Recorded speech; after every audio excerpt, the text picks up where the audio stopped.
As igrejas, como sempre fazem, têm dado mostras de solidariedade assistindo as comunidades menos favorecidas. Apesar disso, estão sendo vítimas de abuso de autoridade, de abuso de poder. Vou dar alguns exemplos.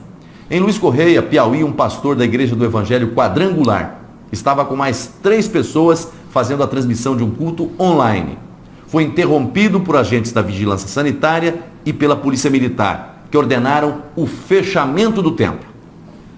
4 pessoas dentro de um templo de pelo menos 300 metros quadrados. Em Poços de Caldas, Minas Gerais, o reverendo Ronaldo Melo, da Igreja Anglicana, conduzia uma celebração, também online, auxiliado por 4 pessoas, dentro de um templo com mais de 200 metros quadrados. A celebração foi abruptamente interrompida. A Polícia Militar veio para a porta da igreja e o religioso foi notificado a suspender suas transmissões. Vejam que não estou me referindo a culto, a aglomeração de pessoas. Estou me referindo a igrejas cujos líderes estavam justamente obedecendo às normas sanitárias, ou seja, transmitindo celebrações pela internet para evitar que as pessoas tenham que sair de casa. O que está ocorrendo, portanto, é mais que restrição ao culto. É uma flagrante violação à liberdade religiosa, o que é simplesmente inadmissível. Em João Molevade, Minas Gerais, o pastor Jesus Jânio estava dentro do templo com a esposa, a filha e um voluntário da igreja. A mesma cena, polícia militar e fechamento do templo. Em Forquilinha, Santa Catarina, uma família de 5 pessoas realizavam um culto doméstico. A polícia militar compareceu e fez interromper a oração. Nem na época do Império era proibido realizar culto doméstico. Aliás, o que um culto realizado por uma família que está convivendo todo o tempo na mesma casa fará de diferença em relação à pandemia do coronavírus? Será que é a oração que transmite o vírus? Tenho recebido também notícias do meu estado de Rondônia, que estamos apurando melhor. A situação chegou a um ponto crítico, que não pode ser tolerado. Todas essas ocorrências estão registradas, inclusive em vídeo. Na prática, os pastores estão perdendo até o direito de posse dos templos.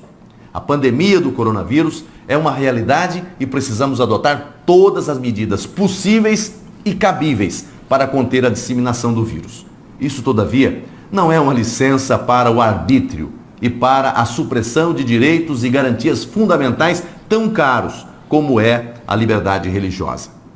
Assim como é necessário, excepcionalmente, o ajuntamento de pessoas em pequenos grupos para a manutenção de serviços essenciais, não se pode impedir que qualquer religioso utilize seu templo para realizar uma transmissão online ou prestar assistência espiritual, seguindo as recomendações, obviamente, do Ministério da Saúde. As autoridades sanitárias têm competência para exigir, no âmbito administrativo, que sejam cumpridos os protocolos necessários à proteção da saúde, tanto do indivíduo quanto da coletividade. Mas jamais podemos cogitar ser possível fechar um templo. O mais grave é valer-se de força policial em atitudes absolutamente constrangedoras para fazer valer medidas abusivas. Mesmo as medidas sanitárias cabíveis devem ser tratadas como questões administrativas e não criminais. O caminho é a orientação, a notificação e, para o caso de desobediência, comunicação à autoridade policial para apurar eventual delito de natureza penal. Jamais se pode admitir o fechamento sumário de uma igreja. Excessos não podem ser tolerados. Estou enviando o pedido de providências ao ministro da Justiça, Sérgio Moro, e ao Procurador-Geral da República, Augusto Aras, porque estamos tratando de uma liberdade inviolável, garantida pela Constituição Federal e, além disso, vamos adotar todas as demais medidas que forem necessárias para a cessação do arbítrio. Muito obrigado.